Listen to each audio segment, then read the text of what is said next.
नमस्कार. सिनेमाचा दिवस या मालिकेतील हा 29वा भाग.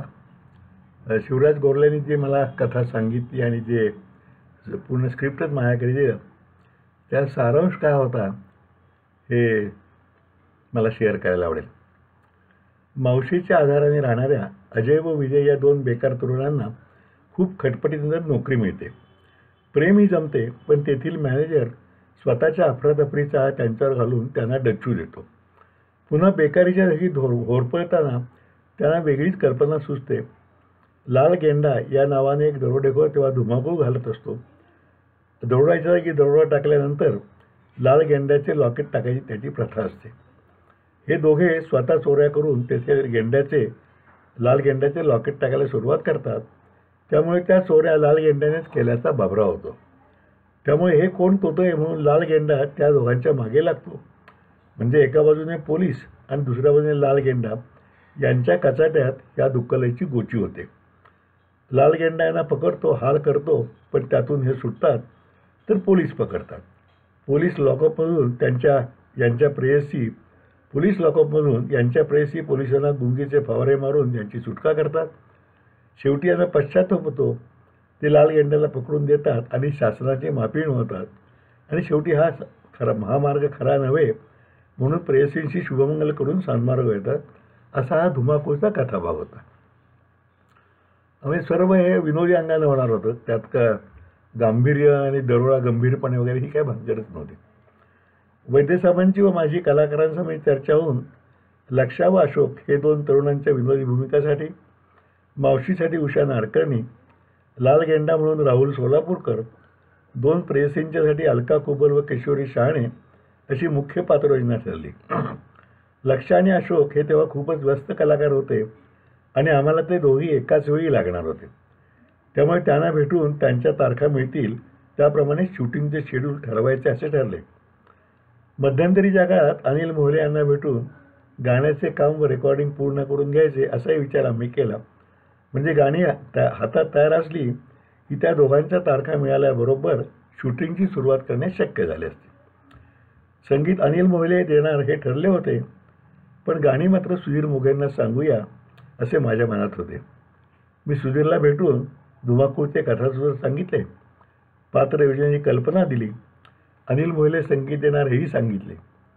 गाण्यांच्या सिच्युएशन्स व कथेचा बाज बघून सुधीर पांजळपणे म्हणाला, अरुण, मला या कामात मजा येणार नाही. तू म्हणत असलास तर मी करीन. अनिलजींचे माझेही चांगले संबंध आहेत, पण खरं विचारशील तर तू ही गाणी दुसऱ्या कोणाकडून तरी करून घे.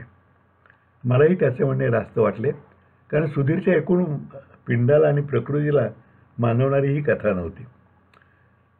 प्रतिभासुद्धा आतून यावी लागते आणि ती तशी असेल तरच कवीला व श्रोत्यांनाही आनंद मिळतो.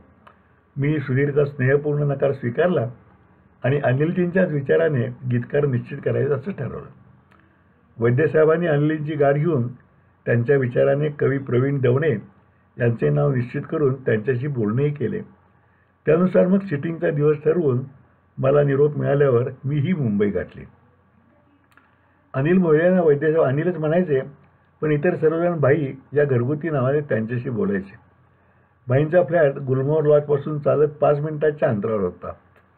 वैद्यसाहेब, मी व माझा मित्र किशोर नावंदर दुपारी तेथे गेल्यावर भाईंनी आमचे स्वागत केले. हॉलमध्ये चहा झाला तोपर्यंत प्रवीण दवणेही आले. हॉलच्या आतील बाजूला सिटिंग रूम होती. खाली गालिचा व तिन्ही बाजूला गाद्या व लोड अशी सुरेख बैठक मांडलेली होती.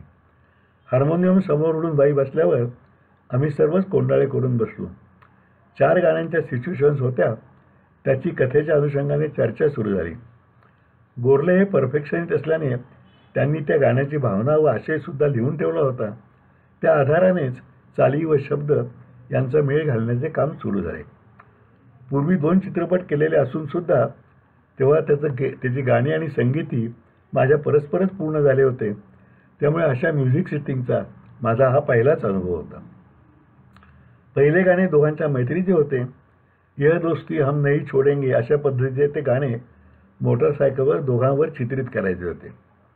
भाई पेटीवर सुरावर छेडीत डा डा डा डा डा डा अशा डमी शब्दांनी धुरपत तयार करत होते. बरे वाटले की छोट्या टेप रेकॉर्डवर ते टेप करायचे व मग पुन्हा नवीन करायला घ्यायचे. अशा 4-5 चाली झाल्यावर प्रवीण दवणे यांच्यासह आम्ही सर्वांनी त्यातील एक पसंत केली. मग त्यावर प्रवीणजींनी गीतरचनेला सुरुवात केली. हा नव्हे तो नव्हे असे करत करत तुझी नि माझी दोघांची यारी जमली असे ध्रुपद तयार झाले.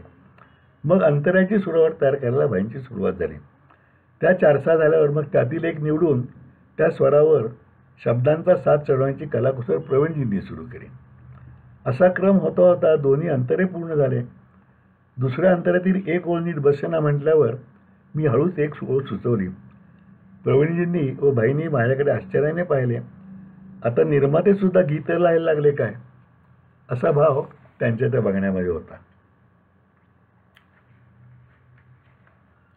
मी म्हटलं नाही, मी थोड्याफार कविता करतो म्हणून सहज सुचले ते सुचवले. तीच ओळ घ्या असा माझा अजिबात आग्रह नाही.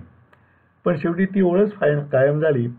असे ते पहिले गाणे स्वर व शब्द दोन्हींनी परिपूर्ण झाल्यावर भाईने ते टेपवर रेकॉर्ड करून ठेवले. एवढे होईपर्यंत संध्याकाळ होऊन गेली होती. प्रवीण दवणेंना परत ठाणे गाठायचे होते, त्यामुळे उद्या भेटायचे ठरवून त्यांनी निरोप घेतला. तो शूटिंगचा सर्व अनुभव अगदी मजेशीर वाटला आणि आपण पूर्वीच्या सिनेमांच्या वेळीही असेच बसून तो आनंद घ्यायला पाहिजे होता असेही मला वाटून गेले. अर्थात इन्कम टॅक्सच्या धावपळीत ते शक्य नव्हतं हेही मला मनातनं कळत होतं. आम्ही निघून गोलमोरला जाण्याच्या विचारात होतो, पण भाईंनी आग्रह केल्यावर त्यांच्या पसंतीच्या हॉटेलवर आम्ही त्यांच्यासह मैफल जमवली. त्या मैफलीत भाईंची आणि माझी चांगली मैत्री जमली, कारण एवढं मोठं नाव असूनही भाईंचा स्वभाव अगदी मोकळा राखला होता. दुसऱ्या दिवशीच ते सिटिंग असेच मस्त झाले. नायक नायिकांच्या दोन्ही जोड्यांचे मिळून असलेले कुणाचं ठाऊक घडलं कसं, मन हे तुझवर जडलं कसं हे गाणं सकाळच्या सत्रात आणि दोन्ही नायिका नायकांना सोडवण्यासाठी पोलिसांना भुरळ घालतात तेव्हा म्हणणारं गाणं ठसला ग बाई ठसला माझ्या बी मनात ठसला दुपारच्या सत्रात पूर्ण झाले. अजून एक गाणे बाकी होते. ते गाणे म्हणजे गणपतीच्या स्तुतीपर गाणे किंवा वेगळी आरती किंवा भजन अशा स्वरूपाचे होते. दोघेही नायक वेषांतर करून साधू बनवून ते म्हणतात अशी कल्पना होती. मी म्हटलं, भाई ही आरतीच करूया की, आणि ती मीच लिहून देतो, फक्त आत्ता नाही पण सातारून तुम्हाला 2 दिवसात लिहून पाठवतो, चालेल का? भाईंनी आनंदाने होकार दिला आणि विशेष म्हणजे प्रवीण दवणेंनी सुद्धा या कल्पनेचे स्वागत केले. सहसा खिल्ली न उडवणाऱ्या वैद्यसाहेबांना मात्र अचानक सुरसुरी आली आणि गोळवळसाहेब, तुम्ही अशी प्रगती करायला लागलात तर उद्याला म्युझिकही तुम्हीच द्याल आणि दिग्दर्शनही कराल, मग आम्ही काय करायचं असे म्हटल्यावर सर्वांनाच हसायला यायला लागलं. मी सातारा आल्यावर बैठक मारून विचार करायला सुरुवात केली. नारद पुराणातील गणेशस्तोत्र प्रणम्य शिरसा देवम आठवले. त्यात गणपतीची 12 नावे होतीच. मग मनाशीच आरतीच्या मीटरमध्ये म्हणजे वृत्त किंवा तत्सम चाली शब्दरचना सुरू केली. मनात सुचेल तसे कागदावर उतरत होतो. भाईंच्याकडली सिटिंगमुळे त्याची शब्द सूर शब्द ताल ही प्रक्रिया डोक्यात घट्ट बसली होती. अंगात असलेली थोडीफार प्रतिभाही कामी येत होती. सगळं गाणं लिहून झाल्यावर मग पुन्हा कलाकुसर केली आणि झक्क आरती तयार झाली. जय देवा जय देवा जय गौरी नंदना तुझ्या चरणी भक्त आम्ही हो करीतो रे वंदना. एकदंत तू मयुरेश्वर तू भक्तांचा त्राता तुझला येता शरण आम्ही तू होशी रे दाता. संकट हारक नाम तुझे रे पाझरते करुणा जय देवा जय गौरी नंदना. गणनायक तू गजवदना तू विश्वाचा स्वामी सकल कलांचा उगम तुझ तू गुणविद्याधामी. ब्रह्म तुझ तू रुद्रे होशी देवा गजवदना जय देवा जय गौरी नंदना. विघ्न विनायक भालचंद्र तू दीनांच्या नाथा अगाध लीला पाहुनी देवा नमितो मी माथा. संकटातुनी तारुनी आम्हा देई नवजीवना जय देवा जय गौरी नंदना. अशा तऱ्हे ती आरती तयार झाली. सकाळी भाईंना फोन केला आणि मनातल्या चालीवर ती म्हणून दाखवल्यावर भाई एकदम खुश झाले आणि म्हणाले, तुम्ही सगळी गाणी लिहू शकला असतात की, आता सावकाश सांगा म्हणजे लिहून घेतो आणि मग चालीचा विचार करतो. मी तसे सांगितल्यावर भाई म्हणाले, आता रेकॉर्डिंग डेट ठरवतो, कोणते गायक घ्यायचे व कोणता स्टुडिओ ते तुम्हीच सांगा. मी म्हटलं, भाई ते सर्व अधिकार तुम्हालाच दिलेले आहेत. तुम्हाला योग्य वाटतील ते गायक गायिका ठरवा, स्टुडिओ ठरवा, फक्त सर्वांचं बजेट मात्र कमीत कमी ठेवा, कारण मला काटकसर करणं भाग आहे. त्याप्रमाणे 2-3 दिवसातच बाईंचा फोन आला आणि रेकॉर्डिंगच्या आदल्या दिवशी सकाळपासून तुम्ही या, म्हणजे म्युझिक फायनल करता येईल असे त्यांनी बजावले. गीतसंगीताची ही प्रगती चालू असताना मधल्या काळात कलाकारांची निश्चिती करण्याच्या प्रयत्नांचे रामायण घडत होते. राहुल सोलापूरकर, उषा नारकणी, अलका कुबल हे आमच्या कौशिक चित्र परिवाराचे घटकच झाले होते. त्यांनी फोनवरच संमत देऊन तुम्ही केव्हाही हाक मारली की आम्ही तयारच आहोत असेही प्रेमाने सांगितले होते. दुसऱ्या नायिकेसाठी वैद्यसाहेबांनी किशोरी शहाणे या अभिनेत्रीचे नाव सुचवून तिच्याशी प्राथमिक बोलणेही करून ठेवले होते. मी मुंबईला गेलो असताना तिच्याशी फोनवर बोललो आणि आमचे गुलमर्गमध्ये भेटायचे ठरले. त्याप्रमाणे ठरलेल्या वेळी वैद्यसाहेब आधीच आले आणि थोड्या वेळाने किशोरी शहाणे व तिच्या मातोश्री अशा दोघंही आल्या. परस्पर परिचय होताना तिच्या मातोश्रींच्या वडिलांचा व माझ्या वडिलांचा जुना परिचय असल्याचे कळले. त्यामुळे आपोआपच पुढची बोलणी व्यावहारिक पातळीऐवजी कौटुंबिक जिव्हाळ्याने झाली आणि किशोरीचेही नाव निश्चित झाले. पण अजून लक्ष आणि अशोकचा मुख्य प्रश्न बाकीच होता. एकदा मी कोल्हापूरला स्टुडिओत गेलो असताना लक्षाची गाठ पडली. त्याला धुमाकूळची कथा, त्याची भूमिका वगैरे सांगितली. त्याच्या आणि अशोकच्या तारखा एकत्र लागणार हेही सांगितले. लक्षाने लगेच होकार दिला. तेव्हा तो मराठीत सुपरस्टार होता व त्याचे मानधनही भरपूर असल्याचे मी ऐकून होतो. मागच्या वेळी ते अण्णासाहेबांनीच ठरवले होते व तेव्हा तो रोलही अगदी छोटा होता. आता ते जवळजवळ 15 दिवस आम्हाला लागणार होते. त्यामुळे स्पष्ट बोलून मानधन ठेवून इष्ट असल्याने मी मानधनाचा विषय काढला. लक्षाने दिलेलं उत्तर विलक्षण होतं. तो म्हणाला, गोडबोले, निर्माता म्हणून तुम्ही सर्वांशी ज्या चांगल्या पद्धतीने वागता त्याचे सर्वांना कौतुक वाटते, त्यात मी सुद्धा आलो. मला तुमच्यापैकीच एक समजा. इतरांशी मी व्यावहारिक वागतो, मला लोक लक्षावाणीच म्हणतात, पण तुमच्याशी तसा वागणार नाही. तुम्ही मला फक्त ₹1 मानधन द्या आणि अर्थात आजच्या रात्रीच्या बैठकीचा खर्च तुमचा, बस तेवढे मला पुरेसे आहे. माझे पूर्ण सहकार्य राहील ही खात्री बाळगा. अर्थात तुम्ही त्याहून काही जास्त दिले तर मी नाही म्हणणार नाही, कारण शेवटी मी वाणी आहे. त्याचे ते शब्द ऐकून मला अगदी भरून आलं. सिनेक्षेत्रात मी काय मिळवले याची जणू ती पावतीच होती. मी त्याचे मनापासून आभार मानल्यावर तो म्हणाला, तुम्ही अशोकशी बोलून ठरवून घ्या, मग तारखा कशा काढायच्या ते आम्ही दोघे मिळून ठरवू.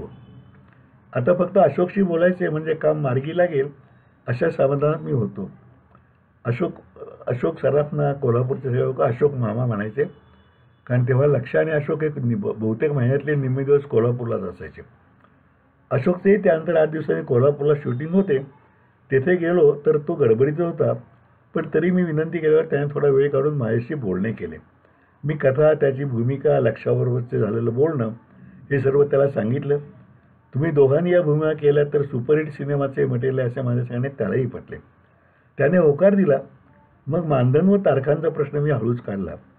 यावर त्याने लक्षाचे काय बोलणे झाले असे मी विचारल्यावर मी ते बोलणे शब्दशः त्याला सांगितले. तो म्हणाला, ठीक आहे, वैद्यसाहेबांना मला मुंबईत भेटायला सांगा, मी त्यांच्याशी बोलून घेऊन ठरवतो.